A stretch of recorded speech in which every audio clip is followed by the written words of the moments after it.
next মই হাতত লৈ আছোঁ আপোনাৰ double layer news stock available আছে ডাবল লেয়াৰ বুলি আপোনালোকে জানে পিয়'ৰ চিলভাৰ বেছ গ'ল্ড পলিচৰ ডাবল লেয়াৰ আৰু যদি আপোনালোকৰ ধূনা দিয়া বা লা দিয়া আপোনালোকৰ হেভি ডাবল লেয়াৰ লাগে এযোৰ অৰ্ডাৰ আছে মোৰ আপোনালোকক দেখাই দিওঁ মই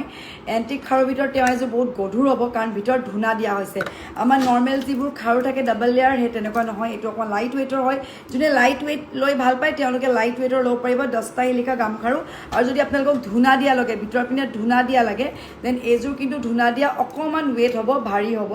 চ' ভিতৰত লা বা ধূনা দিয়া খাৰু হয় এনেকুৱা লাগিলে আপোনালোকে ল'ব পাৰিব এইযোৰ এগৰাকী অৰ্ডাৰ হৈছে চ' হ'লেও মই আপোনালোকক দেখাই দিছোঁ চেম্পল হিচাপে আপোনালোকে অৰ্ডাৰ দিলে আমি বনাই দিওঁ এটা টাইম লৈ পেলাই আমি বনাই দিওঁ এনেকুৱা যিকোনো ডিজাইন আপোনালোকে দিব পাৰে লা দিলে অলপ গধুৰ হ'ব আৰু নৰ্মেল আপোনালোকে 10টা শিলিখা নতুন ষ্টক আহি পাইছে খুব ধুনীয়া ডিজাইন আপোনালোকে চাওক এইযোৰ খুব ধুনীয়া বহুত চাইড আহিছে চ' যদি লাগে স্ক্ৰীনশ্বট কৰি হোৱাটছএপ কৰিব বহুত একদম ৰিজনেবল প্ৰাইচত গামখাৰু ল'ব পাৰিব আপোনালোকে 5টা 10টা